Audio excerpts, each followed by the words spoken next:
अल Zawahiri most wanted terrorist की list में से एक ऐसा नाम है जिसके ऊपर अमेरिका ने 197 करोड़ का इनाम रखा हुआ था। उसामा बिन लादेन के बाद अलकायदा की लीडरशिप संभालने वाला अल जवाहिरी साल 2001 में अमेरिका में हुए बॉम्ब ब्लास्ट का मेन अक्यूज था। लेकिन 31 जुलाई को 2022 को इस खतरनाक टेररिस्ट का नाम मोस्ट वांटेड टेररिस्ट की लिस्ट में से निकाल दिया जाता है, क्योंकि CIA के द्वारा किए गए ड्रोन अटैक में यह टेररिस्ट मारा जा चुका है। आयमन अल जवाहिरी का जन्म इजिप्ट के गीजा में हुआ था। अपनी स्कूल की पढ़ाई के दौरान ही अल जवाहिरी का इंटरेस्ट कट्टरवाद की तरफ हो गया था। 14 साल की छोटी उम्र में ही वो मुस्लिम ब्रदरहुड जैसी कट्टरपंथी सोच वाली ऑर्गेनाइजेशन से जुड़ गया था। साल 1970 में उसने इजिप्शियन इस्लामिक जिहाद नाम की एक ऑर्गेनाइजेशन भी बनाई थी, जिसकी मांग थी कि इजिप्ट में सेक्युलर गवर्नमेंट की जगह मुस्लिम गवर्नमेंट होनी चाहिए। अल जवाहिरी की फैमिली के कई लोग डॉक्टर्स और रिसर्च स्कॉलर्स थे, और इसी बात को ध्यान में रखते हुए उसने भी साल 1974 में कायरो यूनिवर्सिटी से मेडिकल की पढ़ाई की थी। वो अपने टाइम में कायरो का बेस्ट आई सर्जन माना जाता था। MBBS की पढ़ाई के दौरान ही उसने अपनी यूनिवर्सिटी की ही फिलॉसफी की स्टूडेंट अजा नवारी से शादी कर ली थी, जिससे बाद में उसे 3 बच्चे ही हुए थे। साल 1981 में तब के इजिप्ट के प्रेसिडेंट के मर्डर में अल जवाहिरी का नाम सामने आया था, जिसके बाद इजिप्ट गवर्नमेंट ने उसे 3 साल के लिए जेल भेज दिया था। जेल से बाहर आने के बाद अल जवाहिरी ने सऊदी अरब को अपना नया ठिकाना बनाया और वहां वो मेडिकल डिपार्टमेंट में अपनी प्रैक्टिस करने लगा।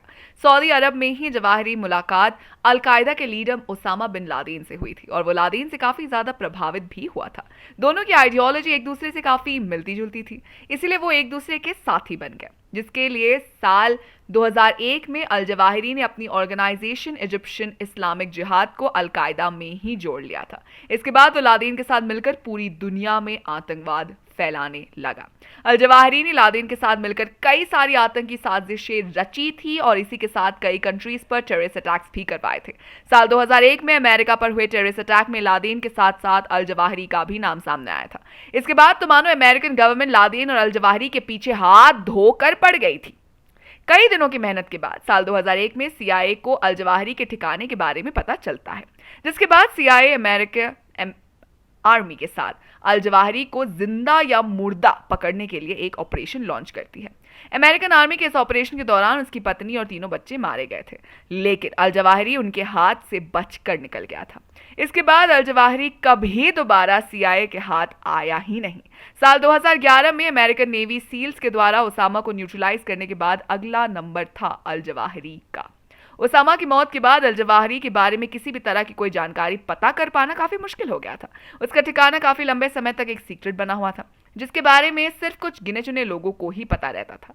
साल 2020 के एंड में ये रूमर्स भी फैले थे कि अल जवाहिरी की बीमारी की वजह से उसकी मौत हो गई है, लेकिन यूनाइटेड नेशंस की एक टीम ने इस बात को अश्योर किया था कि अल जवाहिरी अभी भी जिंदा तो है, जिसके बाद से अल जवाहिरी की खोज को और बढ़ा दिया गया था। और जुलाई 2022 में यह खोज अल जवाहिरी की मौत के साथ खत्म हो गई, जब अमेरिका के ड्रोन अटैक में अल जवाहिरी मारा गया था।